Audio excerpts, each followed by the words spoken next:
so much for joining us here at Agility Communications Group. We're going to be talking about the J179 phone here today. My name is Austin. I'll be walking you through the new phone here that's been made available from Avaya with their new Release 11 software and hardware updates that were released to the general public in the spring this year. Let's adjust our view here real quick and we'll go ahead and get started and take a look at our buttons.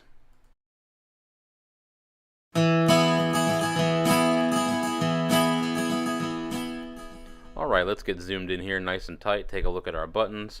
Obviously nothing brand new or earth-shattering, we are just looking at a phone after all, but it's important to be aware of where things are located. Down at the bottom is where the volume related buttons have all been grouped together.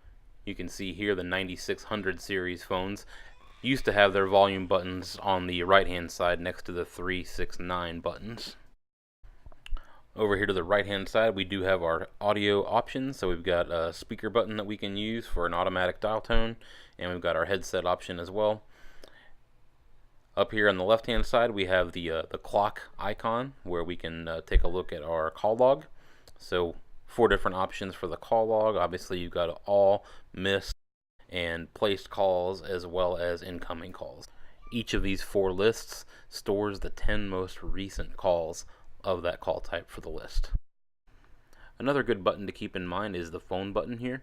It's a good way to get back to the main screen of the phone should you be lost inside of a submenu somewhere and you're not quite sure what you're looking at. It's a good way to get back to the main page of the phone. Some further review of buttons below the screen here that we'll be talking about later in the video. This is a menu button and it's got several new items available on the J179 phone, so we'll look at that here shortly. One thing that we do want to keep in mind, something we've discussed on previous videos, are the soft keys that exist here underneath the screen, these black keys. So those are referred to as soft keys, as we've discussed before, because their feature and their action that you can see listed on the screen changes depending on the state of the phone. So you can see now that I'm looking at my contacts, I have a different ability depending on which menu I'm toggling. So now here I am in the main menu. Again, the soft keys have changed depending on what I'm doing.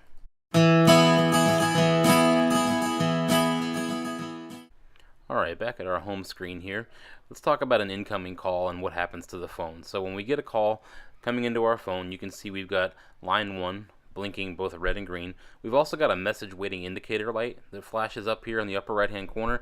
It's viewable from 360 degrees, so that's a good tool to know when you've got an incoming call or a message waiting. Under the screen you can see once again we've got our soft keys that have changed to give us a variety of options in terms of how we want to handle the call. We can answer the call, send it to voicemail, ignore the call, or we can also drop the call as I've done here.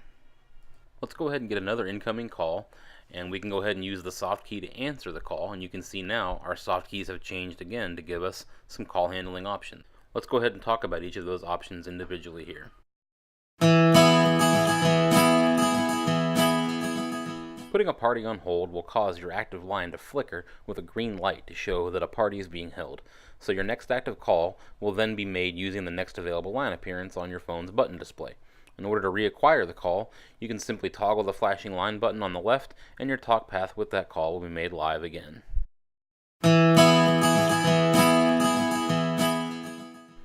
If you should need to conference with another party, just go ahead and hit the conference button. You can see your first line is now on hold, and your second line is available to dial the desired party. You can see here that I've called into a conference bridge using my second line appearance. Once I have the desired parties on both of my different lines, I can go ahead and toggle the conference button here, and then all of my parties on my various lines are now connected together in a conference call. On the far right hand side we have a soft key that is labeled Details. If you toggle the Details button, you can see you're given a roster of all connected parties on your conference, where you can either drop, mute, or add additional parties from that menu.